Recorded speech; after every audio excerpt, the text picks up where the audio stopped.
Well, good morning, ladies and gentlemen, and thank you very much indeed for coming to this press briefing at relatively short notice. For those of you who don't know, I'm Paul Johnson. I'm director of the IFS. I'm not going to do very much this morning, other than to introduce Carl Emerson and Gemma Tetlow, two of the authors of the report that we're going to talk about this morning. For those of you who are used to our post-budget and post-autumn statement events, this is not quite the same. I don't have a prepared set of opening remarks. That's because you've got a 15,000 word document to read, as well as an executive summary to that and the press release, so you don't also want to have any opening remarks from me. The idea of what we've put together today, which is, I should stress, the first instalment of two in terms of looking at the manifestos, is to look specifically at the extent to which the public finance plans of the parties, and I'll tell you which parties and why in a moment, add up, what the overall levels of spending, tax, borrowing and debt are likely to be if we take seriously the specific commitments in the manifestos with respect to what they've each said about what they want to do about spending, what they've each said about what they want to do about deficit and so on. As Carl will explain, we've had to make a number of assumptions to get to some specific numbers in that, but we have been very careful to do that in the spirit and to the numbers that are in the manifestos.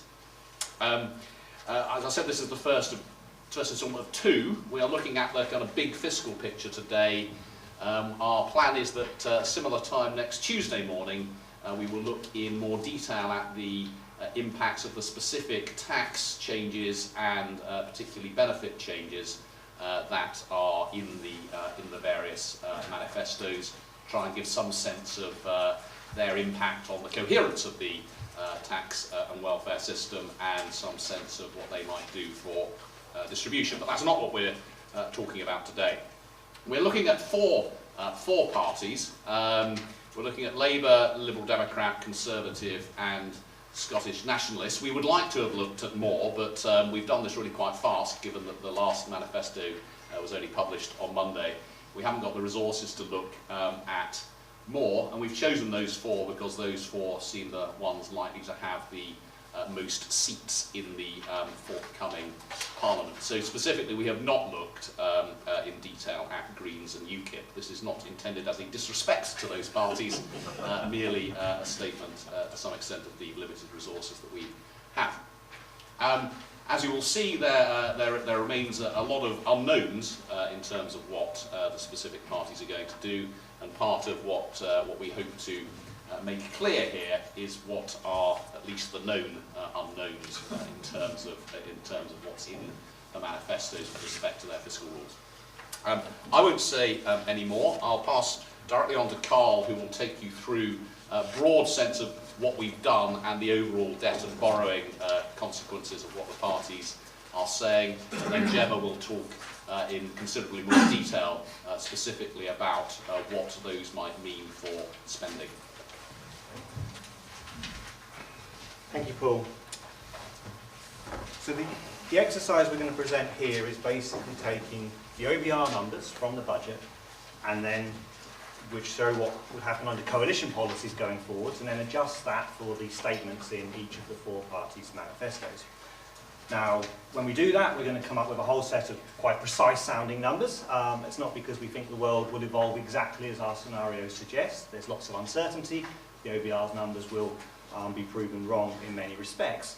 But hopefully what we'll get across is a big picture that actually will be robust in terms of the differences between the parties to what scenario, what the world actually does look like in the next Parliament. That's the real purpose here, to give a sense of what are the differences on offer to the electorate between these four parties. Now, in an ideal world, perhaps we would have a nice spreadsheet from each of the parties saying how much they would tax, spend and borrow in each year of the coming Parliament, and a set of plans that would say how they hope to achieve those fiscal objectives.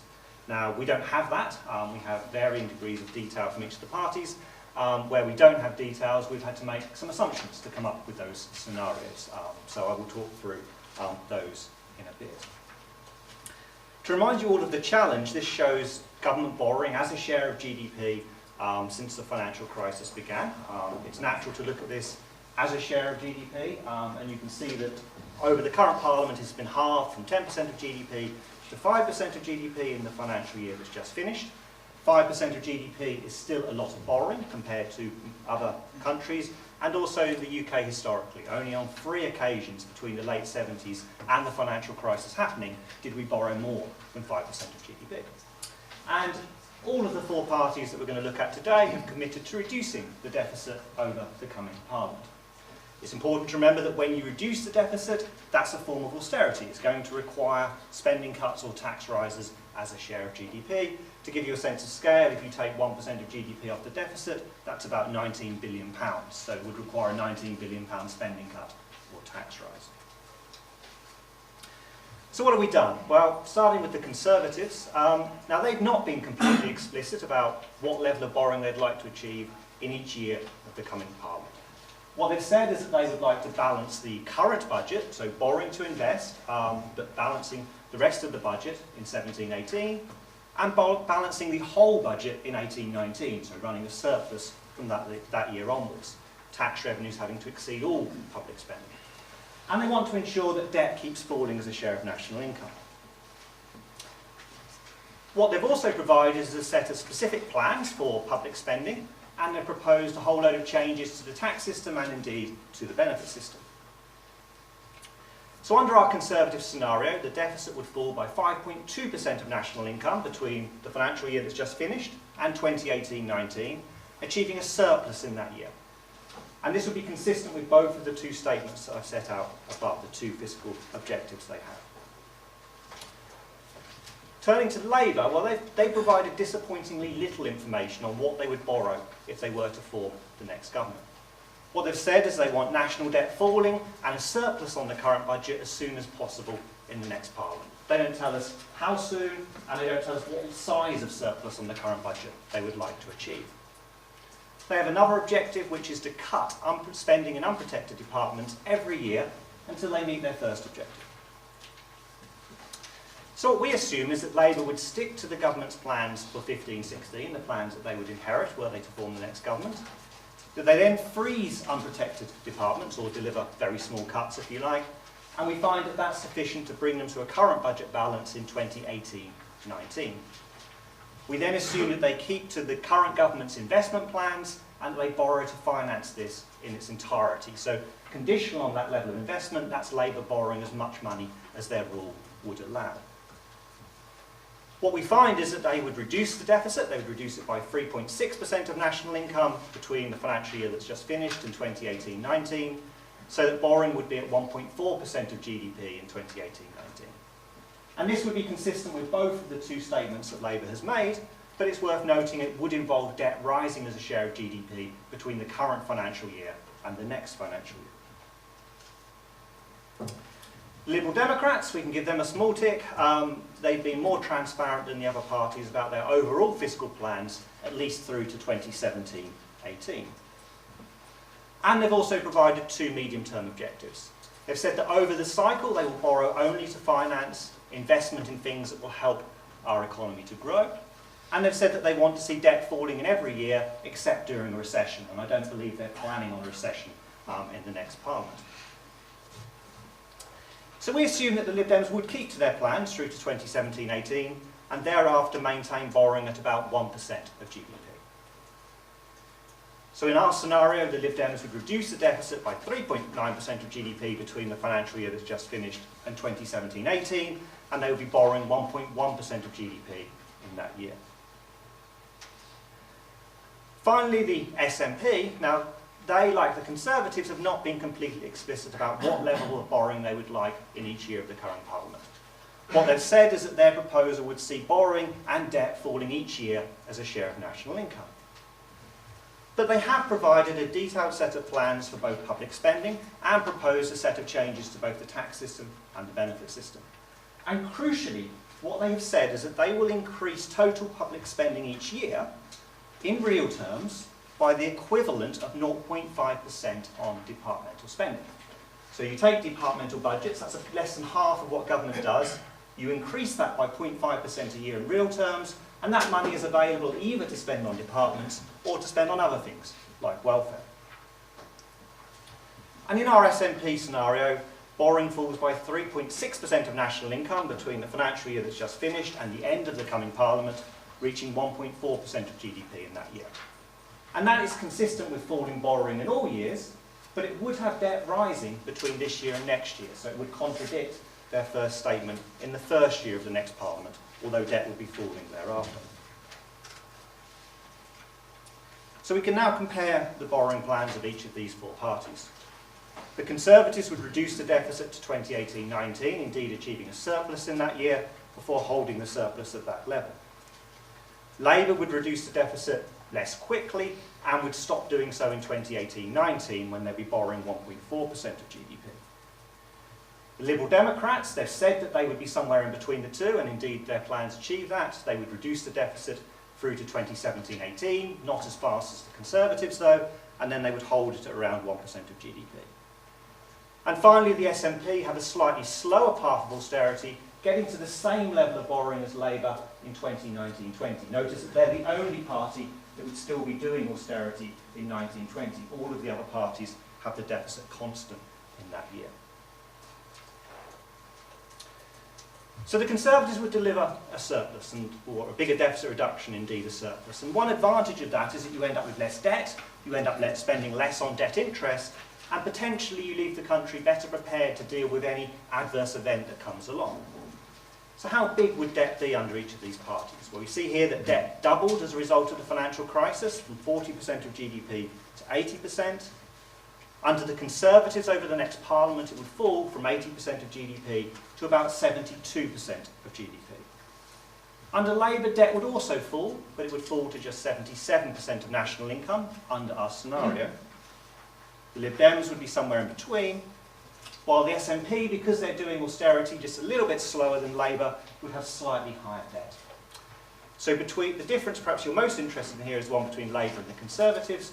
Conservatives would reduce the debt to 72% of GDP, Labour would reduce it to 77% of national income. In today's terms, that difference is about £90 billion.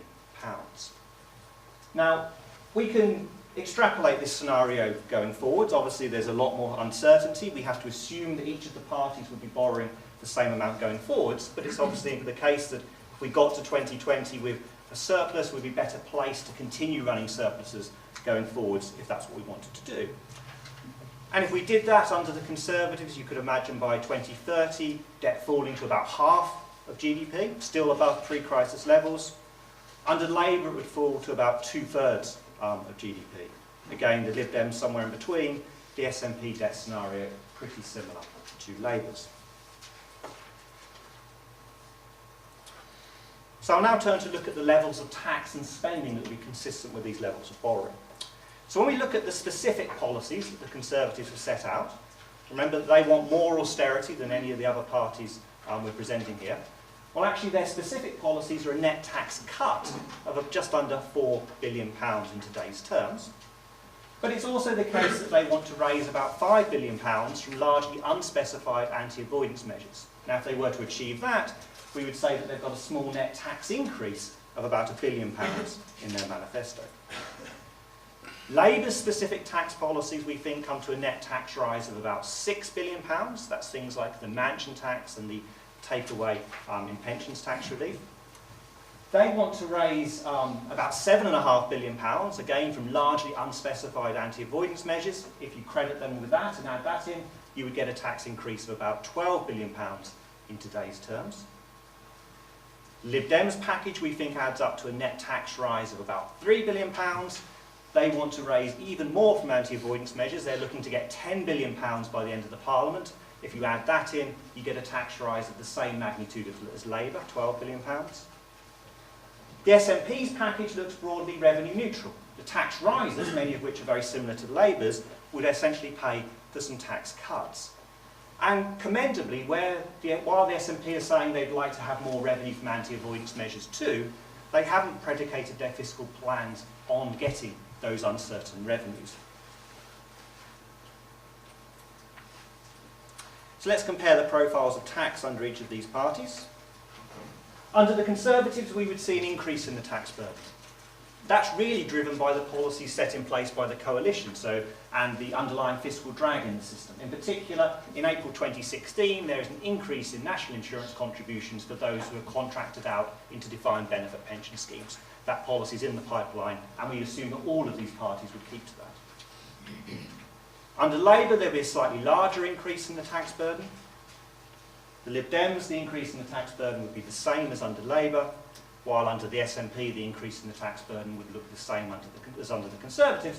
But remember, the SNP are not getting any money from anti-avoidance measures being included in their revenue forecast. So they're not banking on that to make their plans add up in the same way that the Conservatives, Labour and the Liberal Democrats are.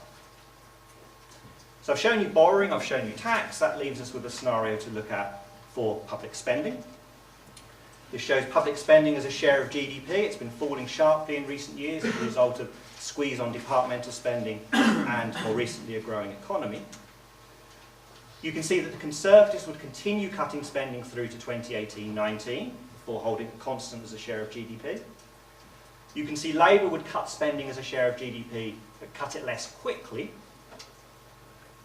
You see the Lib Dems would come somewhere in between, cutting public spending as a share of GDP through to 2017-18 before holding it constant.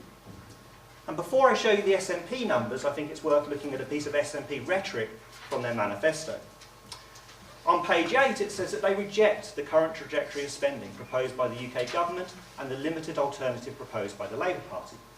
But remember, I told you that they want to increase public spending in total in real terms by the equivalent of 0.5% a year in real terms on departments. That's not a very big spending increase. When we crunch the numbers, we find that their path of public spending looks essentially the same as Labour's through to 2018-19, and then the SNP would deliver a further cut in public spending as a share of GDP, putting them at a lower level of spending than either the Lib Dems or Labour in 2019-20. So I'll leave it for you to decide whether the rhetoric is more important here or whether the numbers that we're able to crunch are more important. So the Conservatives, if their plans are delivered, would see public spending falling to its lowest level since 1999-2000. Under Labour, we would see public spending falling to its lowest level as a share of GDP since 2002-03. Under the Liberal Democrats and under an SNP government, or a government that accepted the SNP plans, we would see public spending falling to its lowest level as a share of GDP since 2001-2. So I'll now hand over to Gemma, who'll talk about what these plans mean for social security and departmental spending in particular. Thank you, Carl. So as Carl just showed you, all of the parties are planning to cut public spending as a share of national income over the next Parliament. But it's also worth thinking about public spending in real terms, so relative to inflation growth as well. To give you a sense of what would happen to public spending relative to prices, this graph shows public spending in real terms since 2007-8. We've seen a decrease since the peak in 2010. Looking at the Conservatives' plans actually imply not only a decrease in spending relative to the size of the economy, but also relative to prices between 2015-16 and 2018-19, when their fiscal consolidation would be completed. They then have an increase in the last year when they cease to do further austerity. Looking at the other three parties, their plans, although they imply a cut in spending as a share of national income, actually imply an increase in spending in real terms over the next Parliament. And obviously the relativities at the end are similar to what we saw as a share of national income. But within total spending, obviously different items of spending are growing at different rates over the next Parliament. And so it's worth splitting out what's happening to things like social security from what the results would be for public service spending, which is usually the residual in all parties' plans. So firstly, taking social security policies, in their manifesto, the Conservatives have clearly said that they want to raise £12 billion by 2017-18 from cuts to social security spending. However, the specific measures that they've set out raise less than a tenth of this amount, leaving over £10 billion of unspecified social security cuts still to come from the Conservatives. Labour have set out a number of specific social security increases and cuts, amounting to a small net increase of about £600 million. The Liberal Democrats have announced a small net cut of about £400 million in specific measures, but they also aspire to raise £1 billion from reducing fraud and error in the system, and a further £1 billion from being better at getting more people back into work and off benefits. But these last two policies are much less certain, and it's probably the case that all the other parties would also like to do these things if they are indeed achievable and easy to do. The SNP is the one party that's announced a more significant net giveaway in terms of social security spending. They've announced specific measures that would amount to a £4 billion increase in social security spending relative to current coalition government plans. So taking those together, we can graph the profile of social security spending implied by their specific announcements, in addition to the policies they inherit from the coalition government and underlying trends. So for the Conservatives, they would see a fall in social security spending through to 2017-18 and then staying about the same level in real terms over the following 2 years. Labour and the Liberal Democrats would see roughly a real terms freeze in social security spending given what they've announced. And for the Liberal Democrats here we assume that they get the £2 billion from fraud and error and getting more people back into work. And the Scottish National Party would see the largest increase in social security spending over the next Parliament based on the net giveaways that they've announced in their manifesto. So once we strip that out and take into account things like debt interest are also growing in real terms over the next Parliament, we get the money that will be left for public service spending departments. And the party's manifestos have been, in many cases, pretty non-specific about how they would find savings from departmental spending. To show you what the departmental spending changes would need to be, given those policies for social security and the overall spending envelope that we think each of the parties has, the Conservatives would need to find cuts to departmental spending of 7.1% in real terms between 2014 and the end of their consolidation in 2018. Labour could see a small real increase in departmental spending up to 2018-19, given their other policies. The Liberal Democrats would need to cut departmental spending by 3.4% over the 3 years from 2014 to 2017 until their consolidation is complete.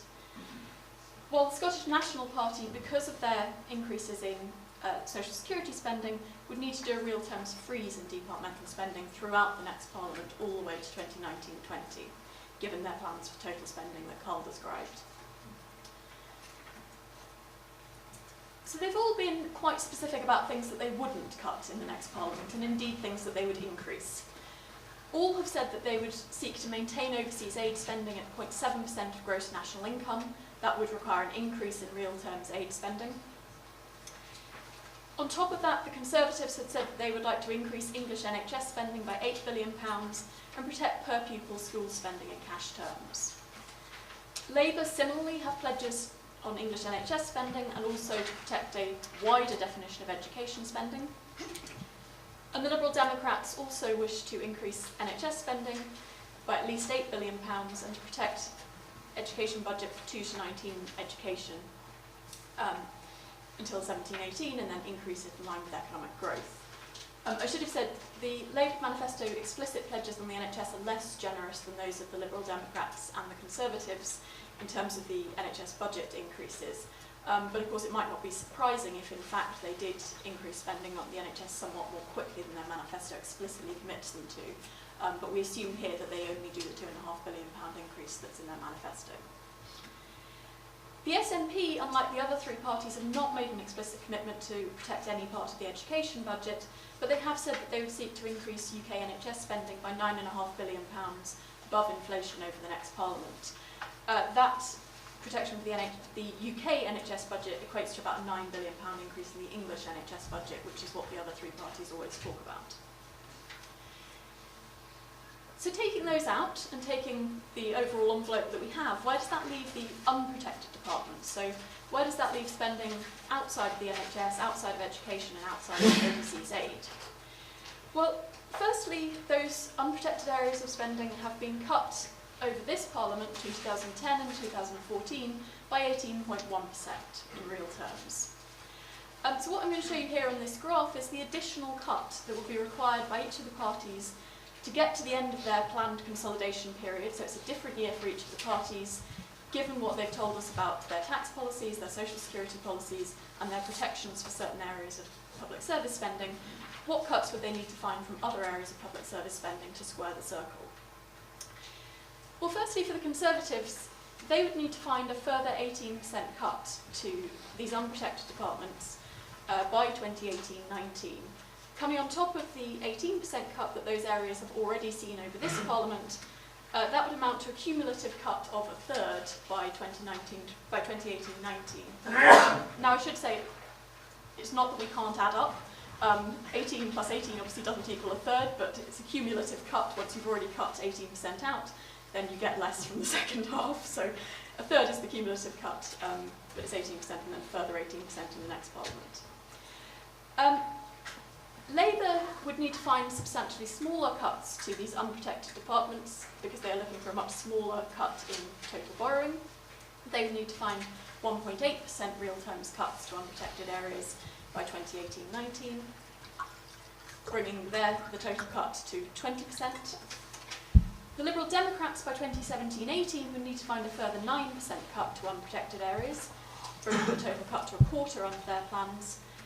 And the Scottish National Party would need to find cuts of 5% in real terms by 2019-20 to these unprotected areas to square their circle, bringing the total cut, if a government were to adopt their plans, to 22% by 2019-20.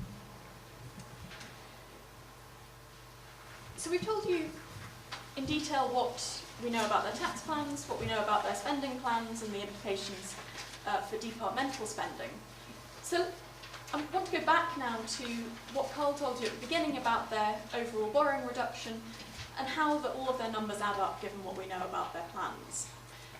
So we're going back here to talk about things as a share of national income rather than the percent cuts in real terms that I showed you on the previous graph.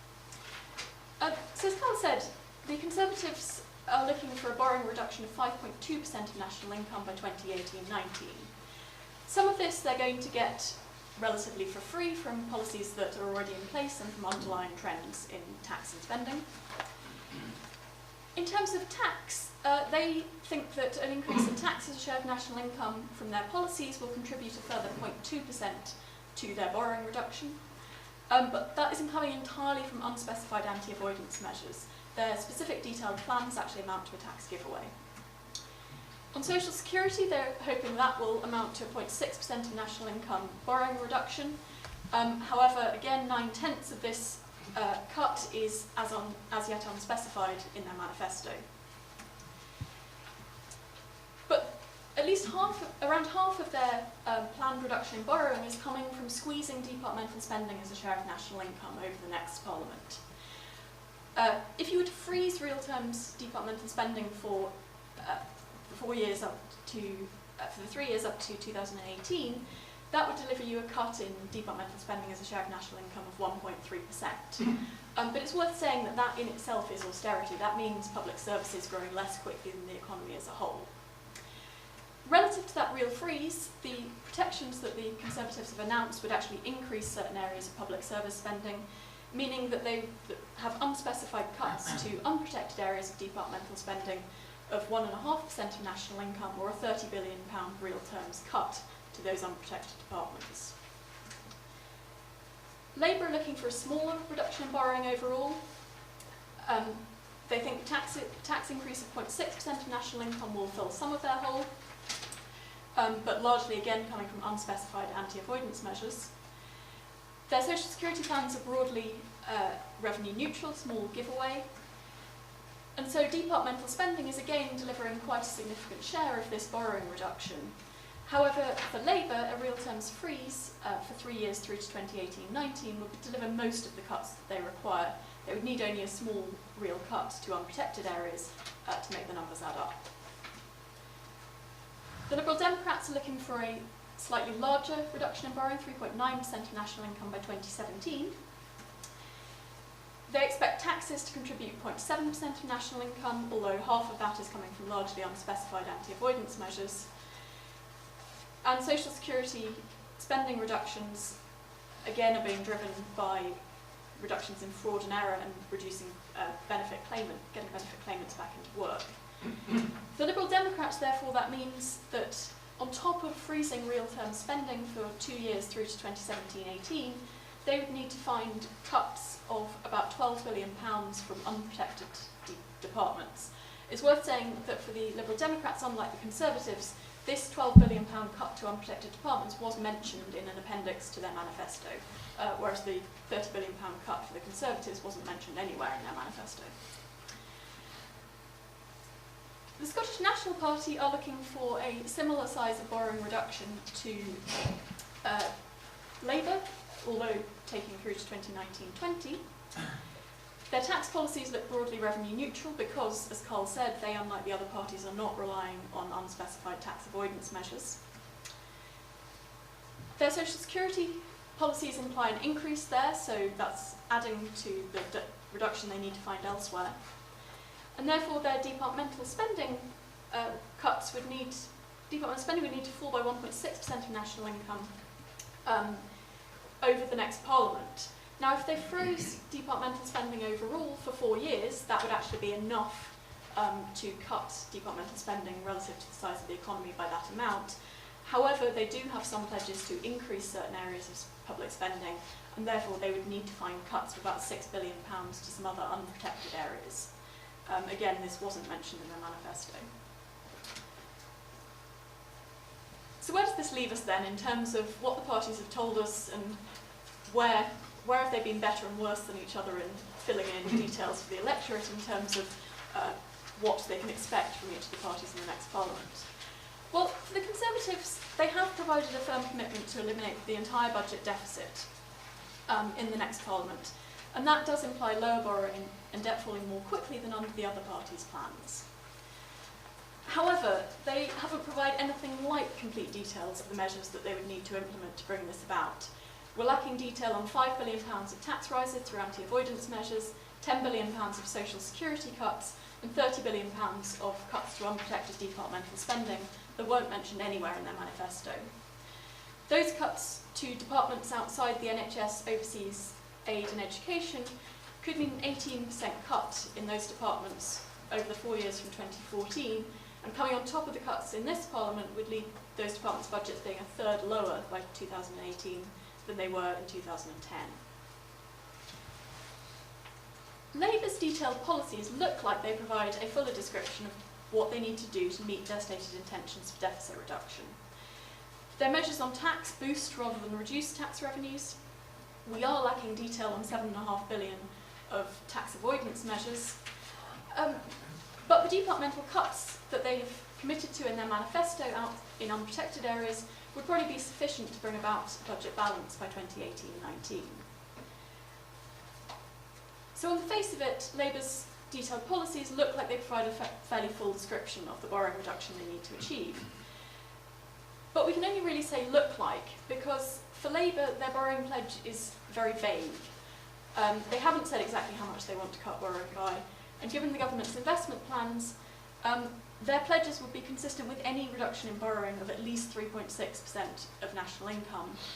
In fact, if they wanted to deliver a lower level of borrowing than we've assumed here, they would actually need further austerity on top of what we've said they would need here. The Liberal Democrats, as Carl said, can have a small tick for having provided more detail of their fiscal plans up to 2017-18 than any of the other parties have. And they are aiming for a tightening that's bigger than Labour's but smaller than the Conservatives, so consistent with what they've said in public about being between the two parties. Their plans would, however, require cuts to departmental spending outside of the NHS, education and overseas aid of a further 9% over the 3 years from 2014. So that's a £12 billion cut to those departments on top of the coalition plans for 2015. But as I said, they did say that somewhat explicitly in an appendix to their manifesto. However, over the Parliament as a whole, the Liberal Democrats are the ones seeking the largest rise in tax revenues from rather unspecified anti-avoidance measures. They are looking for twice as much as the Conservatives and a third more than Labour in terms of revenues. So finally coming to the Scottish National Party. As Carl said, the numbers that we've crunched on the basis of the statements made in their manifesto imply that they're looking for the same reduction in borrowing by 2019-20 as Labour are, although the borrowing reduction would be implemented over a slightly longer timescale and with no net tax rise and therefore a larger spending cut. Their manifesto pledges to increase total spending by only a small amount in real terms, combined with the fact that they are looking for an increase in social security spending, mean that departmental spending would have to be broadly frozen between 2014 and 2019 under the SNP plans. And departmental spending outside of the NHS and aid, which they've said they would protect, could be facing cuts of 4.3%. However, while these numbers are derived on the basis of the total spending plans that they've stated in their manifesto, they do seem to be significantly at odds with what they've said in their anti-austerity rhetoric in public. Thank you. Oh, thank you very much, Carl. Thank you very much, Gemma. There you have it. I think if they're not already on the website, those slides will be up very, very soon, so you don't need to write it all down. We've got 20-25 minutes for any questions now. I appreciate that you've just been bombarded with an awful lot of numbers, which, as Carl explained, appear very specific, but are actually giving you, I hope, less the specifics and more the sense of the differences between the parties, both in terms of where they're aiming and where they haven't told us about what's there. But questions, please. Ed Conway from Sky News. Can you give any sense as to whether this time around, this election, we have more detail from the parties than we did in previous elections, or less detail? And also whether there's more difference between them in the grand scheme of things, or less difference than in previous elections? Carl, you did last time. How does it look relative to last time? I think last time the whole was very, very big, and therefore the share of that whole that the parties told us about was really quite small. So in that sense, we lacked loads of detail from the Conservatives, Labour and the Liberal Democrats. They're the three parties we crunched last time. So last time they were worse, but I think that's partly a reflection of kind of how, you know, we had a deficit of 10% of GDP, and the government wasn't being very transparent about what its own plans would imply to halve the deficit by 2013-14, and the opposition parties basically went along with that, let's not provide much detail. Now we have more detail from the OBR and the government about how much borrowing reduction, what borrowing reduction would require in terms of DEL cuts. We all know about the OBR's roller coaster graph, for example. So I guess we're in a world where there's less to do and there's more information out there. But I wouldn't say that any of these four parties have done really well.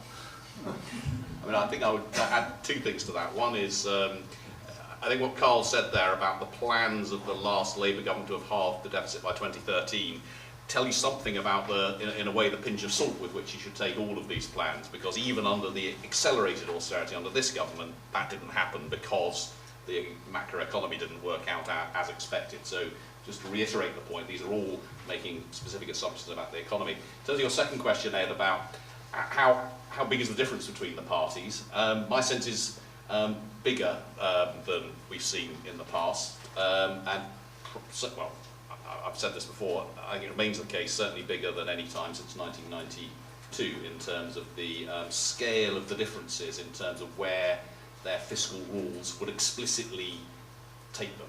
So you've got a set of fiscal rules that clearly has the potential to have at least a £26 billion difference in borrowing between Labour and Conservatives. Very different, as you've seen, patterns for spending cuts over the period. Ben Chu from the Independent. On this roller coaster question, the OBR after the last budget pointed out the implications the coalition's envelope for departmental spending of this roller coaster. Looking at your projections for individual parties for departmental spending and also total spending, it looks like the Conservatives have the roller coaster still, whereas the other three parties not so much. Is that a fair perception? And also, do you agree with the implications of what the OBR was saying, that a smoother path of departmental and total spending is preferable to a roller coaster? So when you're setting out your fiscal plans, you clearly need to think about the management of public services and over what period it would be sensible to deliver cuts, whether you want to do them quickly or slowly, and you need to, so that's clearly a consideration. But I think we also need to bear in mind that we're never going to cut spending on departments in real terms forever. So there was always going to be a period in which perhaps we were going to cut spending and then the increases would return. So I don't think the fact it goes down then up is necessarily a mistake. As I say, I think you need, when you're thinking about that profile, you just need to think about, well, you know, what kind of cuts are we going to make? How can we make sustainable cuts that will endure, and ones that will do the least harm to the quality and quantity of services that we want to enjoy? I mean, it's worth saying that certainly, I mean, the Liberal Democrats and Conservatives, correct me if I'm getting this wrong, Carl, have been very explicit that they will do a roller coaster, in the sense that they will cut to a particular point in terms of getting the deficit to a particular level, and then will grow in line with the economy. So that is kind of quite explicitly a roller coaster kind of shape, which may be perfectly reasonable for the reasons that Carl pointed out. The one party that clearly is not on a roller coaster is the SNP, which is absolutely, which has said very clearly it's 0.5% on Dell equivalent each year over the Parliament, and that's that's kind of flat line rather than an exciting roller coaster. One more thing to add, I mean, the departmental spending cuts under all of these parties are less than what they would be under the kind of coalition OBR plan. And that's because they're all borrowing a little bit more than the coalition plan, even the Conservatives. We have a surplus that's not quite as big. And because in the case of the Conservatives, who are doing the biggest amount of austerity, they're cutting welfare by more than the kind of coalition plan. So the departmental cuts don't look like what you get in the budget document. A couple of things. I think that what you broadly said was that the Labour and SNP fiscal plans are broadly consistent, and therefore actually some kind of alliance between the two of them. I don't think we said that bit. I'm reasonably confident we didn't say the second half of that statement. But did you say the first Yes. half, that the fiscal plans of Labour and the SNP are broadly But they're consistent? not The numbers are broadly consistent, the rhetoric is not. But could Labour meet its fiscal target as set out by following the SNP plan? So the SNP, as we set out, the SNP have more social security giveaways and therefore more departmental spending cuts than Talk about Labour the have. envelope, really. The envelope, yes. And then secondly, in the past you have been pretty sceptical about the Tory ambition to cut welfare by a further 10 billion and to achieve the cuts in non-protected departments of the scale that are implied. Do you remain sceptical about their ability to make those cuts? I think we remain of the view that those are big further cuts which have been entirely unspecified. The social security cuts are about 10% of the working age social security budget, and they can't do it in the way they've done nearly all of their, or the large majority of their cuts over this period, has been to change the indexation arrangements. And when inflation is close to zero, simply increasing by zero doesn't save you very much. So it is clear that you would need to do something quite radical to some set of benefits, including child tax credits, child benefit, housing benefit, and incapacity benefits. Now, not impossible, but it'd be really hard to get that by 2017-18, which is when they said they will want to do it by. So within a couple of years, that's really hard. I'm not going to say it's impossible, but it's hard. And how extraordinary is it, though, in your view, that they haven't, given how important this is to their plans, that they haven't told us how they aim to meet this cut? Well, politically, I think it's extraordinary at all, because I mean, all of the parties have. I mean, to be fair, all of the parties have told us where they're going to increase things, and none of them have set out in much detail where they're going to make people worse off. I mean, there are a few tax increases in there, but where the spending cuts for any of them are going to come from, we've heard rather little detail. It feels to me in the same of the same kind as that, but because they are both on. But because they have got a much tougher fiscal plan in terms of where they want to get borrowing to, they've obviously got more spending cuts in total. And as Carl and Gemma showed, they have not told us how they're going to do that. So I know I'm not, because just one tiny technical question. Their unprotected department cuts, are they projected to be bigger than anything they've achieved in the current Parliament?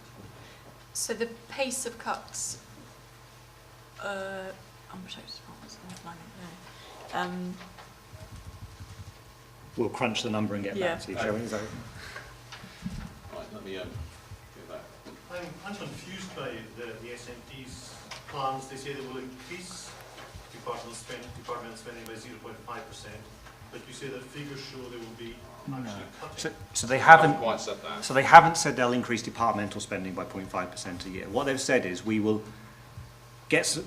spend more in total to the tune of what's equivalent to 0.5% on departmental spending. So it's like increasing departmental budgets by 0.5%, but then choosing whether to allocate that money to departments or whether to other things. And actually in our scenario, what we think is all of that money's basically going on the increases in welfare that they'd like to bring about.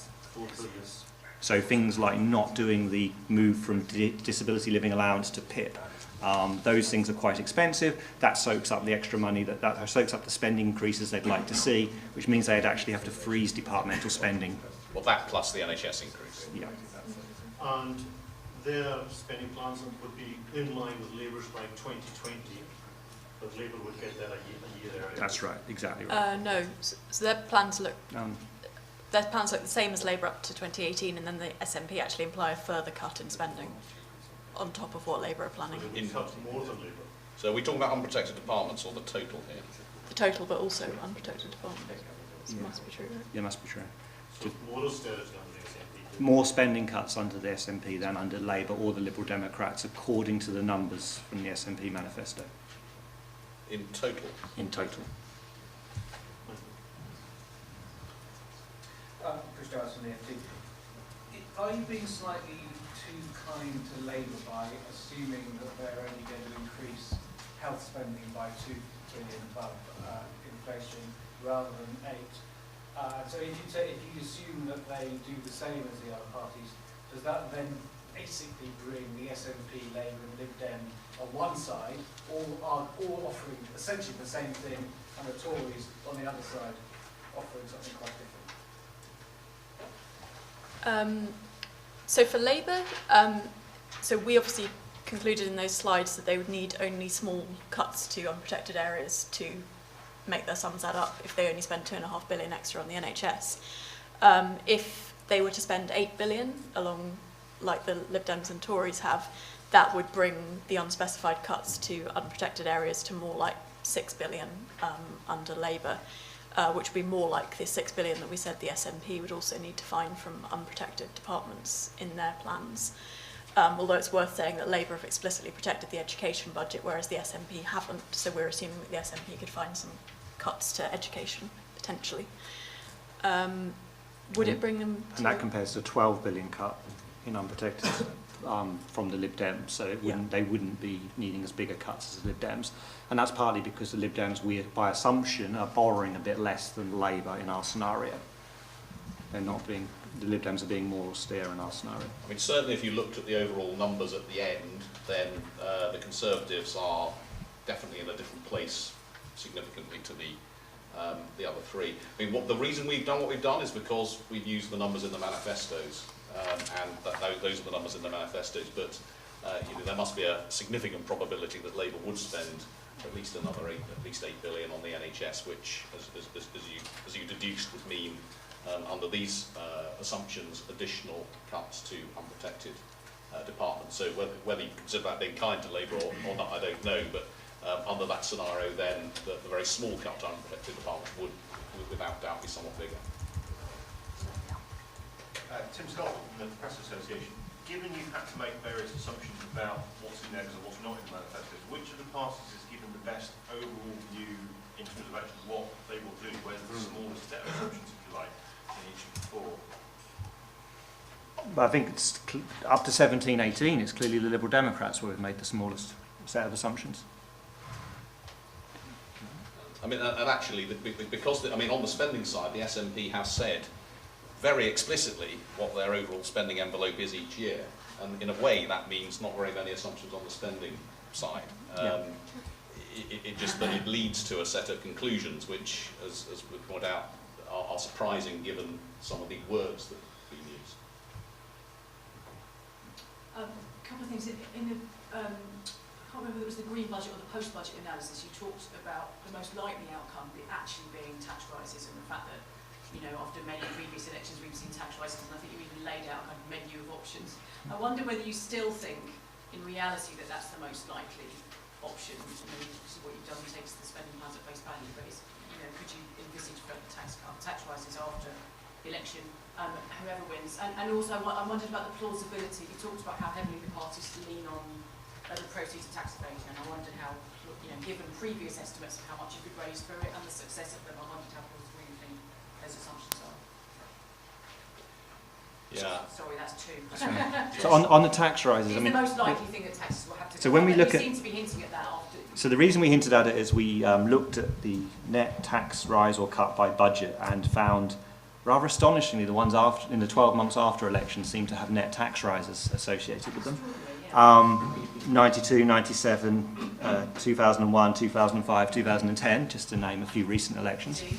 The average post-election tax rise in the 12-month period is about 5 billion quid.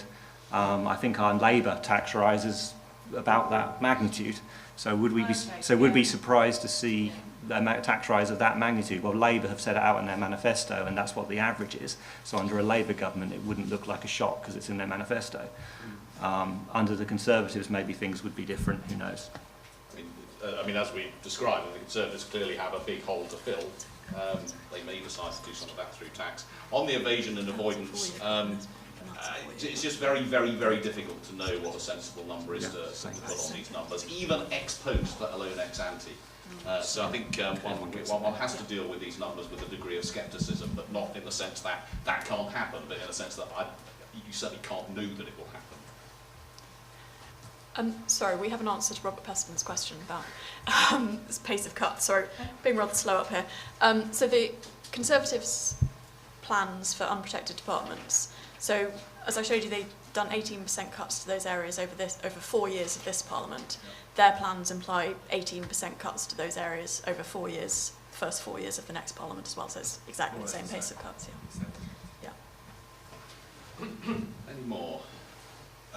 Can you say anything about how severe the Conservative austerity plans are compared with other countries? I think I heard Labour saying that, quoting IMF figures this morning, saying that they're the most severe in 33 countries that they've looked at. I don't know if you've done any comparisons with other countries. We did that in the Green Budget, actually, and came to, I think, essentially the same conclusion, based on our previous IMF reports. Yeah, so we crunched the numbers that the IMF produced in the autumn and found that out of the set of advanced economies, the UK had plans for the most austerity at that point. It's worth saying that could be because we're planning more, it could be because other countries are going to do more but haven't quite yet got around to producing plans for it. So there are two possible reasons. But I'm not surprised if Labour's crunched the most recent set of IMF forecasts and come to a similar conclusion that the austerity the UK is planning is pretty big. Partly that's a reflection of our deficit being pretty big as well. I mean, and actually it's a reflection of the fact that given the size of our deficit back after the recession, we've actually had a relatively modest austerity period over this period. It may not have felt like it compared with other countries which had similar or even slightly smaller deficits at that point. So if we delay, in a sense, this is, as we've said on many occasions, austerity has happened, but a lot of it has also been delayed, and it's our deficit has moved up the rankings towards the top end of those countries in terms of its scale, and it reflects the fact that the austerity here has been less than it's been in some other countries which started off with similar deficits. Yeah, Jason Gross from Daily Mail. As far as I can see, only the Tories are actually planning to run a budget surplus at any point. Does that matter in the long term? Does it matter that debt keeps clocking up? And have we been through a period as long as this in the past without running a surplus? Oh yes. So surpluses are pretty rare. What matters is your debt as a share of GDP, really, and all of the parties' plans imply it falling over the next Parliament. The Conservatives would bring it down more quickly. As I said, that has one advantage. It means we'll be spending less of our income on debt interest, and therefore we can spend more of our national income on things we like having. Another potential advantage is it might leave us better placed to deal with any adverse event in the future, such as the public finance cost of an ageing population, or when the next recession comes along. And we've had a big increase in debt, and it's going to remain high by recent historical standards for a long while. So even under the Conservatives' plan, if you ran their budget surplus right the way through to 2030, it's a bit of an extrapolation, but you'll still have debt debt taking up about half of GDP in 2030, which is above the 40% level that New Labour were trying to keep it below.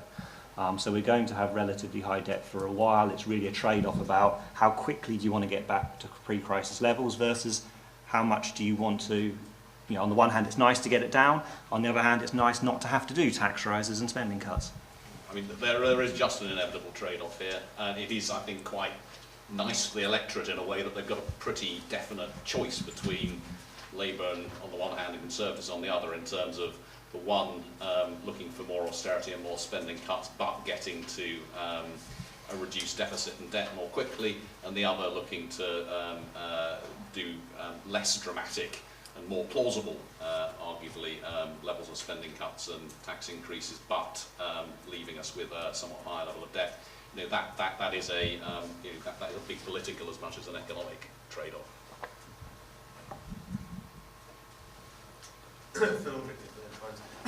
Just a quick one. You're doing what Ed Balls and others would quite like the OBR to do in an official capacity in costing manifestos. Having done that exercise and seen that they're also incredibly vague and unspecified, do you think that it would work if the OBR had this capacity to this election? That's a very interesting question. I guess my view is that if the OBR, if we had a world in which the OBR is being asked officially to do this, I mean, we are, there's nothing official about what we're doing. We're doing what we can with the information that we're given. My view is that it would change the world more than is generally implied, because I think there will be an awful lot, I assume, of toing and froing between the parties and the OBR in order to, over quite a protracted period, in order to kind of pin down all the individual bits and pieces. What we've done is necessarily broad brush, and we have said where there are gaps, where there are gaps. I think one possible outcome of asking the OBR to do this would be a bigger change in the kind of things, or the amount of detail that you get in manifestos and the way in which policy is made in opposition than I think is usually sort of understood. I think we would need to be clear that we were changing something quite big about the way politics is done if we were to do that. It wouldn't, I assume, just be that they'd be given a bunch of manifestos in exactly the same way as we have and then go and do this. But I may be wrong. I mean, Carl, I know you have views on this as well.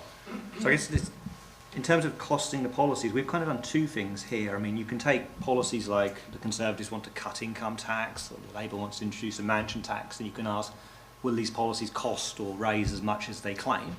And clearly the OBR could do that exercise. In some cases we can do that exercise, in some cases we don't have the models and can't. But then there's another type of policy commitment, such as we'll eliminate the deficit, which is quite an expensive promise in some sense, but it requires detail on, well, how big a surplus do you want to run, when do you want to have it? And the Conservative manifesto doesn't have that number in it. The Labour Party manifesto has even less detail on how much they want to borrow in each year. So it's a bit about what kind of questions do we want the OBR to answer? Do we want the really kind of much more technical stuff just on, Labour wants to do this tax rise or this tax cut, how much does it cost or raise, versus, well, what about the whole fiscal plan under these parties, which is really what we're trying to give a flavour of, which I think is a much bigger exercise and would require a lot more detail than any of the parties have provided for the whole Parliament.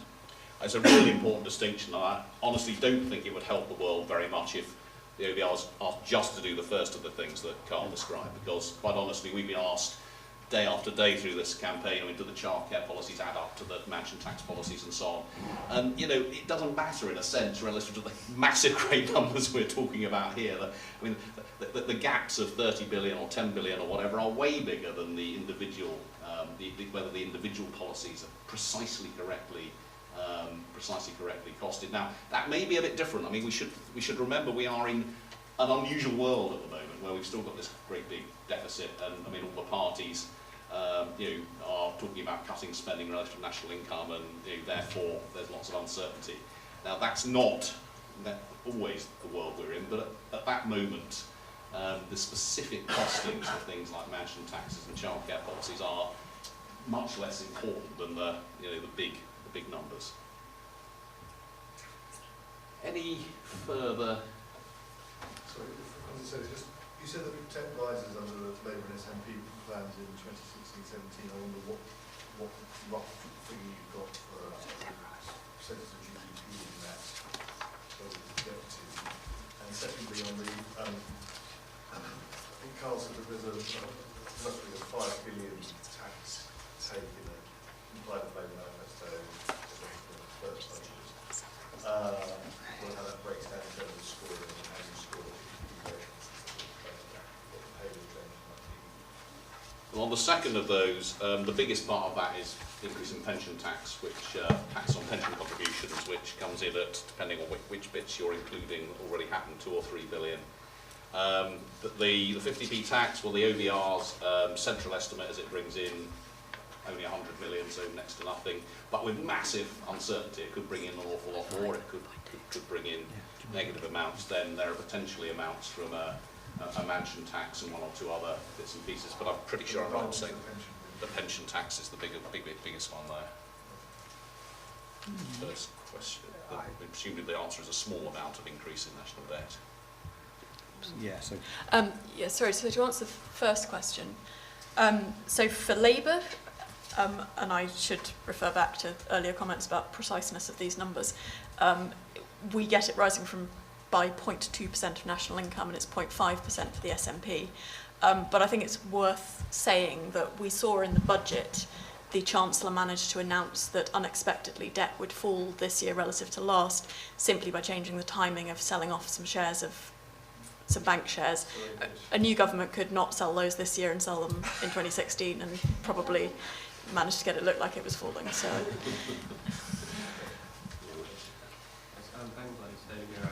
your view on the achievability of the 30 billion set out by the you've identified the Conservatives and non-protected departmental spending? And if it is achievable, what would be the effects of that? Well, I've sort of had a go at answering a different version of that question, so I'll give my colleagues a go at answering that version of that question. Well, I guess we'd have a better idea of how achievable it was if we had the detail. So if those wanting us to convince, if there's someone wanting to convince us it's easy to do or relatively painless, then perhaps they should provide the numbers that say exactly which parts of government would be cut.